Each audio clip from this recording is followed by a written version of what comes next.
కాల పరీక్షలో గెలిచి ఖచ్చితమౌ అనురాగమిచ్చి దుష్కాలము వాతవడ్డ ఎడ కమ్మని అంకమునందు తీర్చి కాల పరీక్షలో గెలిచి ఖచ్చితమౌ అనురాగమిచ్చి దుష్కాలము వాతవడ్డ ఎడ కమ్మని అంకమునందు తీర్చి కావ్యాల సుగంధవద్దే రసకారమున మెడలోన వైచి కావ్యాల సుగంధవద్దే రసకారమున మెడలోన వైచి ఉయ్యాలలనూపినావు గదా ఉయ్యాలలనూపినావు గదా అమ్మరో ఎట్లు రుణము నీగెదన్ అమ్మరో ఎట్లు రుణము నీగెదన్.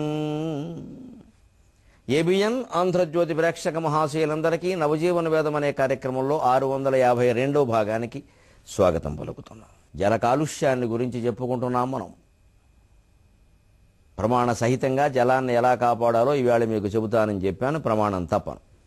మలినంబు ప్రతిబింబమయ్య ధర కర్మాగార విస్రస్త దుర్జల విధ్వస్త నదీనదమ్ములకు కర్మల్గాలే గంగమ్మనే అలవోకన్ కలుషాల ముంచి తిరిమీరా మీరు సామాన్యుల జలముల్ భగ్గున మండజేసి తిరిగా సద్దాము హుస్సేనులై.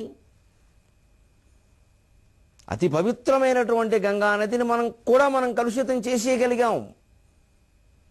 కలుషితం చేయడంలో మన మించిన వాళ్ళు లేరు. మనం గంగానది కంటే గొప్పవాళ్ళం, శక్తిమంతులం. రకరకాల రోగాలకు కారణమైనటువంటి క్రిములని హరింపజేయగలిగే శక్తి గంగానది బిందు కణాలలో ఉండేది ఒకప్పుడు, ఇప్పుడు కాదు. ఇప్పుడు ఇది దెబ్బతింది. ఇవన్నీ గ్రహించే పురాణాలలో ఋషులు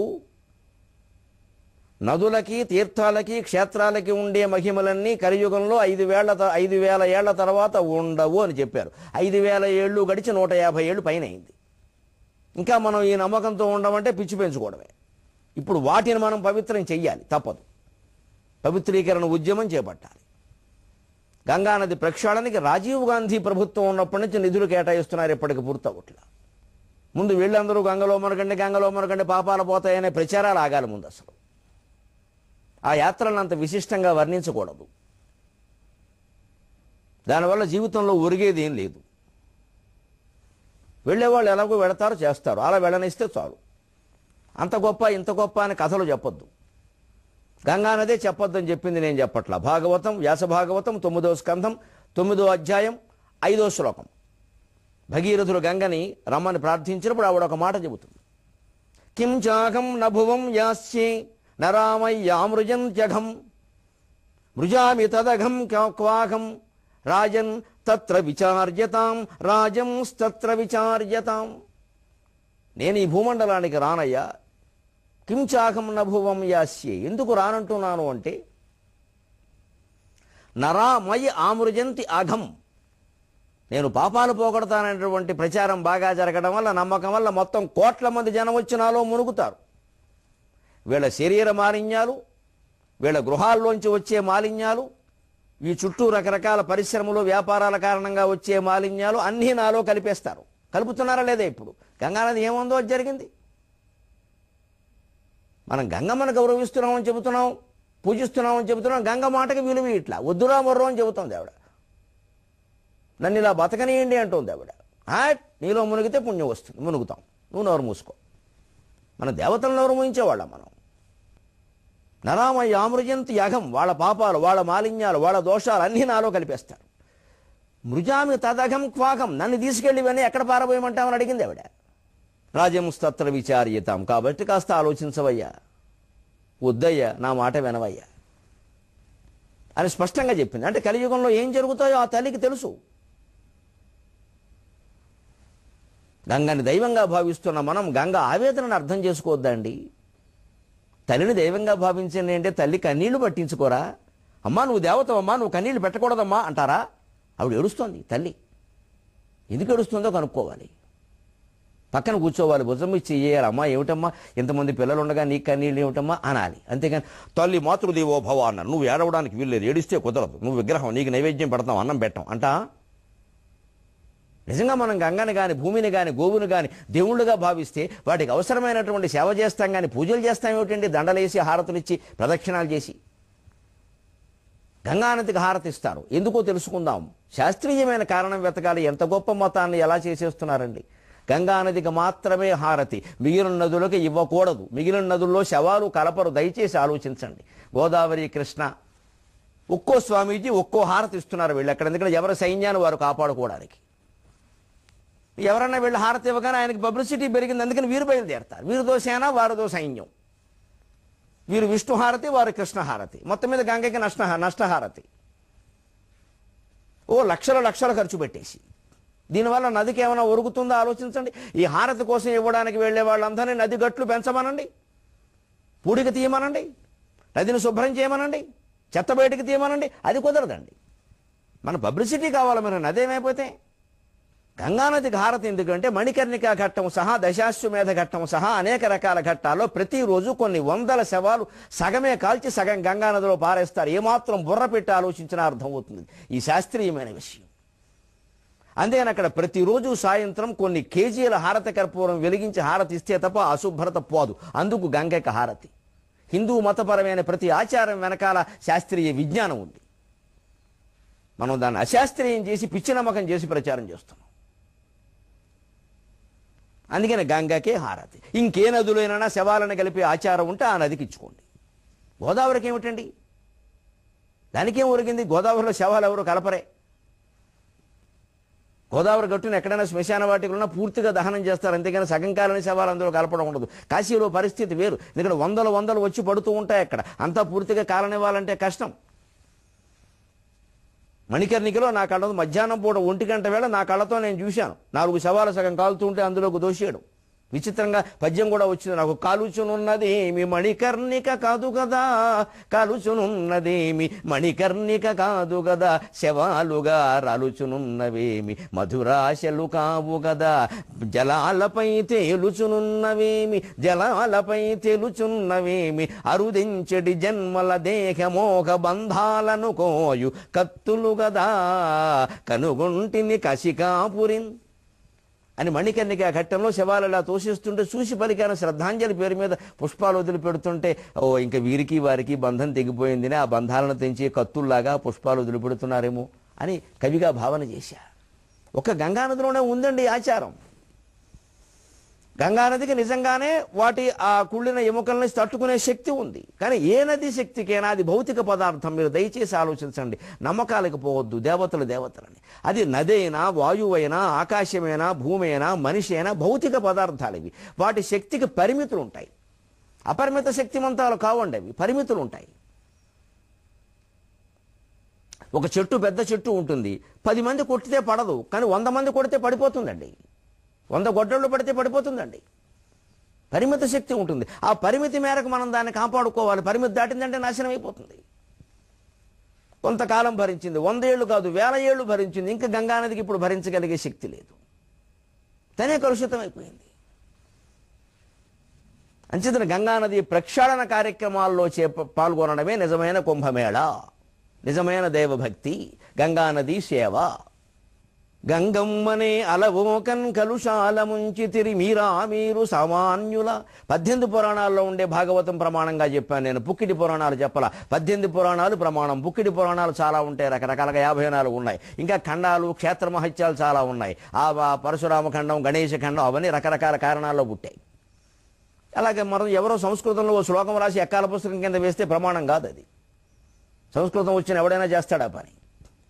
దాన్నే తాటాకులు కట్టడం అంటారు. లేని తాటాకులు రాసి కట్టారు. 18 పురాణాల్లో ప్రధాన ఘట్టాల్లో చూపించాలి అక్కడ. లేదా వేదశాస్త్రంలో చూపించాలి. స్పష్టంగా వేదమే ప్రమాణం ఉంది. సంవత్సరో వా అపామాయతనం యోపామాయతనం వేద ఆయతనవాన్ భవతి యత్ సంవత్సరస్యాయతనం వేద ఆయతనవాన్ భవతి ఆపో వై సంవత్సరస్యాయతనం ఆయతనవాన్ భవతి య ఏవం వేద నక్షత్రాణి వా అపామాయతనం యోపామాయతనం వేద ఆయతనవాన్ భవతి యో నక్షత్రాణామాయతనం వేద ఆయతనవాన్ భవతి ఆపో వై నక్షత్రాణామాయతనం ఆయతనవాన్ భవతి య ఏవం వేద యోప్సునావం ప్రతిష్ఠితాం వేద ప్రత్యేవ తిష్టతి. తైత్తిరీయోపనిషత్తు సహా మంత్రపుష్పంలో చెప్పుకుంటున్న మాటలు ఇవి. నీరే అన్నిటికీ ఆధారం, నీరే అన్నిటికీ ఆధారం. నక్షత్రాల్లో ఉన్నది నీరే, సూర్యుల్లో ఉన్నది నీరే, సంవత్సర కాలంలో ఉన్నది నీరే, చంద్రుల్లో ఉన్నది నీరే. అన్నిటికీ ఇవన్నీ పరస్పర ఆధారితములై ఉన్నాయి. గ్రహాలన్నీ దయచేసి కాపాడండి, వాటిని కాపాడండి అని వేదం ఒత్తుకుంటోందండి ప్రమాణ సహితంగా. మలినంబు ప్రతిబింబమయ్యధర కర్మాగార విశ్రస్త దుర్జల విధ్వస్త నదీనదమ్ములకు కర్మల్గాలే గంగంబనే అలవోకన్ కలుషాల ముంచితిరి మీరా మీరు సామాన్యుల జలముల్ భగ్గున మండజేసి తిరిగా సద్దాము హుస్సేనులై. సముద్రాల్లో ఆయిల్ పోసేసి యుద్ధాల పేరు మీద ఎవరికి దక్కదు, మనకి దక్కంది ఎవరికి దక్కద్దు. అమ్మాయి ప్రేమించలేదని యాసిడ్ పోసిన వాడికిను సముద్రంలో ఆయిల్ పోసిన సద్దాం హుస్సేన్కి తేడా ఎక్కడుందండి? మనకు ఒక దౌర్భాగ్యం ఏమిటంటే సిద్ధాంతాల పేరు మీద మనుషులు విడిపోయి ఏ సిద్ధాంతం వాళ్ళు ఆ పార్టీ వాళ్ళని సమర్థిస్తూ ఉంటారు. ఇక ఇప్పుడు అగ్ని కాలుష్యం, పృథివీ తేజో వాయురాకాశం, అగ్ని కాలుష్యం. యజ్ఞంబుల్ విడి ధూమపానములు చేయన్ నిష్ఠయే నిష్ఠ, యజ్ఞంబుల్ విడి ధూమపానములు చేయన్ నిష్ఠయే నిష్ఠ మీ అజ్ఞానంబున యజ్ఞంబుల్ విడి ధూమపానములు చేయన్ నిష్ఠయే నిష్ఠ బుద్ధి జ్ఞానంబులు లేక మీ గృహములందే అగ్ని భాండంబులన్ అజ్ఞానంబున దాచికొంటిరి గదయ్యా.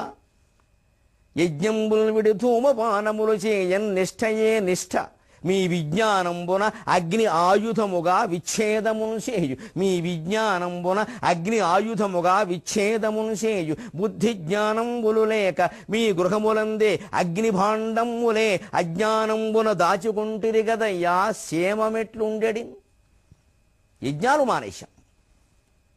ఆర్య సమాజం యజ్ఞాలను ప్రోత్సహించింది. మహర్షి మహానుభావుడు దయానంద సరస్వతి యజ్ఞాలను ప్రోత్సహించాడు. మనది యజ్ఞ నాగరికత. ప్రతి ఇంట్లో ప్రతి వ్యక్తి యజ్ఞం చేయాలి, బ్రాహ్మణులు మాత్రమే కాదు అందరూ చేయాలని చెప్పాడు ఆయన. గొప్ప సంఘ సంస్కర్త మహర్షి దయానంద సరస్వతి. వేద సారంలో వేదార్థం చెప్పడంలో అంతకు మించిన పండితుడు లేడు. కాశీనగరంలో 300 పండితులతో సభ ఏర్పాటు చేసి అందరినీ ఖండించుకుంటూ వెళ్ళి వేద మతాన్ని ప్రతిష్టాపన చేసిన మహానుభావుడు ఆర్య సమాజ సృష్టికర్త మహర్షి దయానంద సరస్వతి. ఆయన గ్రంథం సత్యార్థ ప్రకాశం. నన్ను మొట్టమొదట 20 ఏళ్ల వయసులో చైతన్యవంతుని చేసిన గ్రంథం అది. నాలో ఆధ్యాత్మికమైనటువంటి నూతన భావాలకి విప్లవాలకి బీజం వేసినటువంటి గ్రంథం సత్యార్థ ప్రకాశం. ఆ మహర్షికి నేను రుణపడి ఉన్నాను. యజ్ఞం చేయమన్నాడు ఆయన ఖచ్చితంగా. ఎందుకని? యజ్ఞంలో మర్రి, మారేడు, జువ్వి, జమ్మి ఇలాంటి ఔషధపు మొక్కలు వాడతారు. మెడికల్ ప్లాంట్స్ అంటారు ఇప్పటికి. ఆ సమిధలు వాడతారు. వాటి పొగ ఆకాశం అంతా వ్యాపించి అది వాయువుని, అగ్నిని, ఆకాశాన్ని, సూర్యుణ్ణి, చంద్రుణ్ణి, భూమిని అన్నిటినీ బలీయం చేస్తుంది. దేవతారాధన అని యజ్ఞం అందుకే అన్నారు. అందుకని విగ్రహం పెట్టి నూనె పోయడం కాదు ఆరాధన అంటే. యజ్ఞంలో అగ్నయే స్వాహ అగ్నయేదన్నమమ అక్కడ చదివే మంత్రానికి అర్థం గమనించండి దయచేసి పండితులు. అక్కడ వేసేటువంటి హవిస్సుని గమనించండి. అది అగ్నిని బలోపేతం చేస్తుంది, సృష్టిలో ఉండే తేజోరూపమైన అగ్నిని. అంతేగాని అగ్నిదేవుడు మన ఇంట్లో కూర్చొని చేయి చాపడమ్మా ఎలాగా? అగ్నిదేవుడు ఇంట్లో కూర్చుంటే కొంపలు అంటుకుంటాయి. వాయవే స్వాహ వాయవేదన్నమమ అక్కడ హవిస్సుని గమనించండి. అందులో వాడే చెరువుని, పురోడాశాన్ని, పదార్థాన్ని గమనించండి. అక్కడ వేసే హవిస్సుని గమనించండి. అక్కడ చదివే మంత్రాన్ని గమనించండి. దాని ఉచ్చారణని గమనించండి. దాని ధ్వనిని గమనించండి. ఆ హవిస్సు ఖచ్చితంగా వాయువుని బలీయం చేస్తుంది. అందుకండి ఇంత శాస్త్రీయమైన మతం అండి. ఒట్టి విగ్రహాల పాలైంది ఈ మతం. విగ్రహం కేవలం ప్రతీకను పట్టుకునే మనం ప్రత్యక్షం అనుకుంటే అలాగా. ఇలా చెయ్యాలని చెప్పడానికి నీకు ప్రత్యేక పెడితే దాన్ని పట్టుకుంటే అలాగా. ఇప్పుడు ఏదో పెద్ద దేవాలయం నిర్మాణం చేస్తామని ముందు మాదిరి పెడతారు. ఆ మాదిరి చూస్తే చాలా బాగుంటుంది. మాదిరే దేవాలయం అనుకుంటే ఎలాగండి? అసలు దేవాలయం కట్టాలిగా. అలాగా ఆ దేవుడికి ఈ విగ్రహం అనేది ఒక మాదిరి, బ్లూ ప్రింట్ లాంటిది. దీన్నే మనం పెద్ద చేసి అసలాయన వదిలేస్తే. యజ్ఞంలో రహస్యం ఇది. ఎక్కడ ఏ మంత్రం చదువుతున్నారో, ఎక్కడ ఏ పదార్థం వాడుతున్నారో, ఎక్కడ ఏ హవిస్సుగా ఏ పదార్థాన్ని వేస్తున్నారో చూస్తే ఖచ్చితంగా శాస్త్రీయంగా ఆయా హవిస్సు నుంచి వచ్చేటువంటి పొగ మార్పు చెంది వాయువుని కానీ, అగ్నిని కానీ, సూర్యుని కానీ, చంద్రుని కానీ, మేఘం, ఇంద్రుడు అంటే మేఘం, మేఘాన్ని కానీ బలపరుస్తుంది. అందుకని వర్షాలు కురుస్తాయి. యజ్ఞం శాస్త్రీయం అండి, నమ్మకపోవడం ఏంటి? శాస్త్రీయ విజ్ఞానం, ప్రయోగశాలలో రుజువు చేయదగిన విషయం అది. సరైన పద్ధతిలో చేస్తే సరైన వాళ్ళు మంత్రం చదవాలి. రాగద్వేషాలకు అతీతులైన వాళ్ళని కూర్చొని మంత్రపఠనం చేయమన్నారు. ముక్కుపోవడం బట్టి మంత్రపఠనం చేస్తే అలాగే ఉంటుంది. నీకెంత ఇచ్చారు నాకెంత ఇచ్చారు అనుకుంటే అలాగే ఉంటుంది. ఎందుకు ఫలిస్తాయి? కేవలం మంత్రం చదవగానే అయిపోయిందా? మనస్సు, మంత్ర ఫలితం మనస్సు మీద ఆధారపడి ఉంటుంది, పెదవుల మీద కాదు. చదివేవాళ్ళు గ్రహించాలి. అటువంటి యజ్ఞాలు వదిలేసాం ఇవాళ.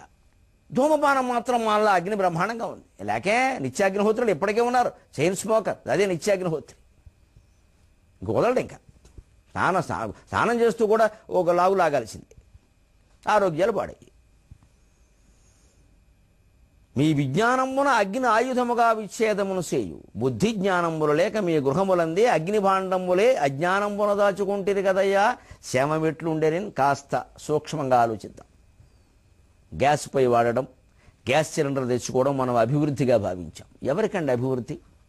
ఏ రకమైన అభివృద్ధి ఇది? పల్లెటూళ్ళలో ప్రజలు, రకరకాల వర్గాల వారు ఏదో బయటికి పిల్లల్ని పంపి 4 చిదుకులు, ఎండు చిదుకులు తెచ్చుకుని ఎండిపోయిన పిడకలు, ఆవు పేడని పశువుల పేడని పిడకలుగా చేసుకుని ఆ పొలం నుంచి వచ్చిన గడ్డి బాబుతో ధాన్యం, ఊక, చిట్టు లాంటివి ఉంటే అది అందులో కలిపి పిడకలు తయారు చేసి ఎక్కడో 4 చిదుకులు తెచ్చుకుని ఎండిపోయిన పొలాలు తెచ్చుకుని వాళ్ళు వేడి నీళ్లు కాచుకునేవాళ్ళు. శుభ్రంగా కాగుడు నీళ్లు నాపరాతి మీద నిలబడి కాగుడు నీళ్లు పోసుకునేవాళ్ళు. మా ఊళ్ళో శ్రామికులను అందరినీ కాయకష్టం చేసేవాళ్ళు అందరినీ చూసి నేను మాకంటే అదృష్టవంతులు అనుకునేవాడు. ఎందుకంటే మా కాగుడు నీళ్లు పోసుకొని ఇచ్చేవారు కాదు. ఇంట్లో వెనకాల ఉన్నారని సగం నీళ్లే పోసుకోమనేవారు. ఎందుకంటే కట్టెలు మేము కొనుక్కోవాలి, వాళ్ళేమో తెచ్చుకుంటారు చుట్టుపక్కలవి. అలా బతికేటువంటి జనానికి అనవసరంగా అభివృద్ధి అనే పేరు మీద గ్యాస్ పొయ్యిలు ఇచ్చేసేసి, రుణాలు ఇచ్చేసేసి, మీరు కట్టక్కర్లేదని చెప్పేసి సిలిండర్లు ఇచ్చేసి, మొత్తం అందరికీ సిలిండర్లు ఇచ్చాక మీరు ఆలోచించండి, 125 కోట్ల మంది జనాభాకి సిలిండర్ల మీద వంట వండడం సాధ్యమా? అందరిది ఒకే రకమైన మోసపోసిన అభివృద్ధి ఉండాలండి. ఎక్కడో హైదరాబాదులోనో బొంబాయిలోనో ఎక్కడో అపార్ట్మెంట్లో ఉండేవాడు గ్యాస్ సిలిండర్ పెట్టుకోవడానికి, పాకలో ఉండేవాడు గ్యాస్ సిలిండర్ పెట్టుకోవడానికి తేడా లేదా? వాళ్ళకి దాన్ని ఎలా బిగించాలో కూడా తెలియదు. ఆ పైపులోంచి లీకేజ్ అయినా, గ్యాస్ పండగ ఏదైనా లీకేజ్ వచ్చినా, పొరపాటున ఏమైనా బిగించడంలో తేడా వచ్చినా ఆ పాకలన్నీ ఏమైపోతాయండి? అందుకని సాగర ఘోష కవి అంటున్నాడు, బుద్ధి జ్ఞానంబులు లేక మీ గృహములందే అగ్నిభాండంబులే అజ్ఞానంబున దాచుకుంటారు కదయ్యా. గ్యాస్ సిలిండర్ పేలడం వల్ల 100 గుడిసెలు అంటుకుపోయాయనే ప్రమాదాలు ఎన్నిసార్లు వచ్చాయండి? అన్ని చోట్ల గ్యాస్ సిలిండర్లు పనికిరావు. అందరికీ ఒకటే రకమైన మోసపోసిన అభివృద్ధి ఉండదు. పంచె కట్టుకునేవాడికి కొత్త పంచె ఇవ్వడం అభివృద్ధి, ప్యాంటు కట్టుకునేవాడికి కొత్త ప్యాంట్ ఇవ్వాలి. పంచె కట్టుకునేవాడు కూడా ప్యాంట్ ఇచ్చి నువ్వు అభివృద్ధి అనడం ఏంటండి? వాడు సుఖంగా ఉంటేను. మనకి ఎవరిని ఎలా చూడాలో తెలియట్లా. అందరినీ ఒకే రకం అభివృద్ధి అంటే అభివృద్ధి. అందరూ వ్యవసాయాలు మానేయండి, ఉద్యోగాలు చేసుకోండి. ఎక్కడి నుంచి వస్తాయి ఉద్యోగాలు? వ్యవసాయం పేరు మీద భూమి మీద ఏదైనా పంట పండితే దాని లెక్కలు కట్టడానికి, దాన్ని పంపిణీ చేయడానికి ఉద్యోగాలు. కానీ ఏమీ పండనప్పుడు ఉద్యోగం ఏం చేస్తాడండి? భూమి ఏమైనా పండించాలి కదా. ఆ వ్యవసాయాన్ని పడుకోబెడితే అలాగా అభివృద్ధి ఎప్పుడు మోసపోసినట్టుగా ఉండదు. ఇంకా క్షేమం ఎలా ఉంటుందండి గ్యాస్ సిలిండర్లు పేలకపోతే? ఇవి ఎవడన్నా కోపం ఉన్న మొగాడు ఆడాలని చంపడానికి మనకు వస్తున్నాయి ఇవి గ్యాస్ సిలిండర్లు. రకరకాల ప్రమాదాలు జరుగుతున్నాయి. ఒక రబ్బరు పైపులో చిన్న లోపం ఉండడం వల్ల భర్తలు చనిపోవడం, భార్యలు చనిపోవడం, పిల్లలతో సహా దగ్ధమైపోవడం ఎన్ని జరుగుతున్నాయండి? ఎక్కడ చూసుకుంటారండి ఇవన్నీ? దానికి ఒక పెద్ద ప్రచారం. ఆడవాళ్ళ కళ్ళు నెప్పులెట్టేయట, పొగబట్టేయట. మా అమ్మగారు 90 ఏళ్ళు వంట వండింది. 90వ ఏట కూడా దినపత్రికను ఆవిడ కళ్ళజోడు లేకుండా చదివింది. గ్యాస్ పొయ్యి మీద అన్నం తిన్న నాకు 40 ఏళ్లకే కళ్ళజోడు వచ్చింది. మా ఇంట్లో మాకు ఉదాహరణ, ఇంక వేరే అక్కల. 90 ఏళ్ళు కట్టెల పొయ్యి మీదే ఉండింది మా అమ్మగారు. కుంపటి మీద ఉండింది మహా అయితే. కాఫీ కుంపటి మీద కాసేవారు. మొత్తం వంట, తద్దినం వంట సహా అన్నీ కట్టెల పొయ్యి మీదే చేసేవారు. ఆ గొట్టం కూడా లేకుండా ఊదింది ఆవిడ. మా అమ్మ కళ్ళకి ఎప్పుడూ ఏ వ్యాధులు రాలేదు. 91వ ఏడ పోయింది ఆవిడ 2012వ సంవత్సరంలో. అప్పుడు కూడా దినపత్రిక కానీ రామాయణాది గ్రంథాలు కానీ కళ్ళజోడు లేకుండా చదివింది ఆవిడ. ఇది పూర్తి తప్పుడు ప్రచారం అండి. ఇది నిజానికి దానికి వాడవలసిన కట్టెలు వాడితే ఆ పొగ, ఆ నిప్పుల వల్ల కళ్ళకి ఒంటికి కూడా తేజస్సు వస్తుందండి. అంత విషప్రచారం చేయాల్సిన పని లేదండి. దాన్ని మనం చేసుకున్నాం. ఆ రకంగా అగ్నిని కలుషితం చేశాం. ఇక వాయువు చెప్పవలసిన పనే లేదు. ఎన్ని రకాలుగా చేసుకున్నాము. ఎక్కడికక్కడ కర్మాగారాలు, పెద్ద పెద్ద గొట్టాలు ఎక్కడ చూసినా గొట్టాలే. గొట్టాలే పిన నవ్యనాగరికత కోటీర కోటీశ్వరులు. గొట్టాలేపిన నవ్య నాగరికత కోటీర కోటీశ్వరులు గొట్టాలెక్కడ చూచినన్ గృహములన్ స్కూటర్లకు ఫ్యాక్టరీ చుట్టాలయ్యను గొట్టాలెక్కడ చూచినన్ గృహములన్ స్కూటర్లకు ఫ్యాక్టరీ చుట్టాలయ్యను ప్రాణవాయువులు పీల్చున్ ధూర్తమేఘమ్ములే చుట్టున్ముట్టగా వాయువుల్ కలుషితాశ్రుల్రాల్సవా వాయువుల్ కలుషితాశ్రుల్రాల్సవా గొట్టాల్లేపిన నవ్యనాగరికత కోటీశ్వరులు కోటీరం అంటే కిరీటం వెనక సింహాసనం మీద ఉండే రాజుగారి కిరీటం పెట్టేవారు ఇవాళ ప్రతి ఇంటికి ఓ కిరీటం అదే గొట్టం ఫ్యాక్టరీ గొట్టం ఇంట్లో గొట్టం దొడ్లో గొట్టం ఓ స్కూటర్కు గొట్టం ప్రతి మనిషికి ఓ గొట్టగాళ్ళంతా తయారయ్యారు ఎక్కడికక్కడ గొట్టాలు ఇదే పెద్ద అభివృద్ధి అన్నాం మళ్ళీ వాటిలోంచి ఏవో పురుగులు వస్తున్నాయన్నా వాటికి వల కట్టడం ఎన్ని పెట్టారో అదెందుకు ఇదెందుకు అడుసు దొక్కనేల కాలు గడుగనేల అని గొట్టాలు ఎక్కడ చూచిన గృహములను స్కూటర్లకు ఫ్యాక్టరీ చుట్టాలయ్యను ఫ్యాక్టరీ అంటే పెద్ద పెద్ద గొట్టాలు పొగ వాటికి కొన్ని నియమాలు ఉంటాయి పాటించరు ఎప్పుడు పడితే అప్పుడు వదిలేస్తారు రాజమండ్రి పేపర్ మిల్లు ప్రాంతాల్లో ఉండేవాళ్ళు ఎవరికి ఊపిరి సెలపడం లేదండి కాకినాడ ఎన్ఎఫ్సిఎల్ దగ్గరగా ఉండేవాళ్ళు ఎవరికి ఊపిరి సెలపడం లేదండి నాకు తెలిసిన ప్రాంతాలు చెబుతున్నా దేశంలో చాలా చోట్ల ఉన్నాయి ఇలాగా పిల్లలకి వ్యాధులు వస్తున్నాయండి గృహాలు ఉండేటువంటి ప్రాంతంలో ఫ్యాక్టరీలు ఎలా అనుమతిస్తారు లేదా అక్కడ ఆ తర్వాత గృహ సముదాయాలు ఎలా అనుమతిస్తారు అక్కడ ఎక్కడికెక్కడ లంచాలు మింగడం ప్రపంచం పోతే పోనీ నేను బాగుపడితే చాలు ఈ నేను నాది అనే దాన్ని విస్మరించి అభివృద్ధి చెందడమే కదండి సనాతన ధర్మం అహంకారం మమకారం వదిలిపెట్టడమే కదండి దాన్నే మనకు శుంభ నిశుంభుల పేరు మీద అస్మిత మమత శుంభ నిశుంభుల్ని వధించిందంటే అస్మిత మమత అస్మిత అంటే నేను మమత అంటే నాది పురాణాల్లో చాలా స్పష్టంగా చెప్పారండి దేవీ భాగవతంలో మనం తత్వం గ్రహించాం అమ్మవారి దగ్గర దేవీ భాగవతం పారాయణ చేసి ఊరుకుంటాం అంతే తర్వాత తీర్థం పుచ్చుకుంటాం మనం చేసే పనులు చేస్తూనే ఉంటాం అహంకారం మమకారాన్ని వదిలిపెట్టాం ఆ తీర్థం పుచ్చుకోవడమే పైగా ఈ తీర్థంతో సహా నాకు ముందు ఇచ్చారు నాకు వెనక ఇచ్చారు నాకు 2 సార్లు ఇచ్చారు అని కాస్త అహంకారం పెంచుకుంటాం ఇదా కర్మాగారాలు ఫ్యాక్టరీలు గొట్టాలు ఇన్ని పెట్టుకుని పొగలు వదిలిపెట్టాక పొగలు రాత్రి లేకుండా పొగలు భేదం లేకుండా పొగలు వదిలిపెట్టాక పొగలు రాత్రి కూడా పొగలే వదిలిపెట్టాక శరీరంలో పగల కాకపోతే ప్రపంచంలో స్నేహాలు ఎక్కడ ఉంటాయండి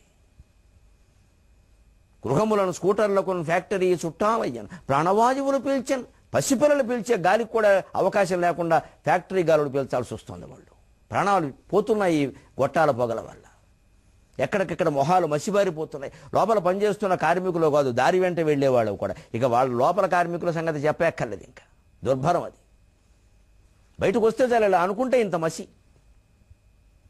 ఈ మసి అభివృద్ధి తత్వమసి అని ఉపనిషత్తు చెబుతుంటే మనం తత్వం పోయి మసి మిగుల్చుకున్నాం ఇక్కడ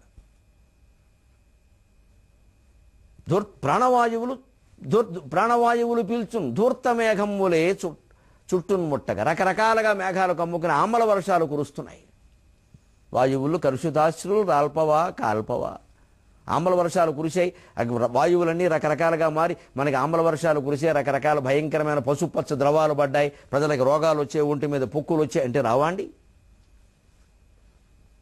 ఆ పైన ఆకాశం కలుషితం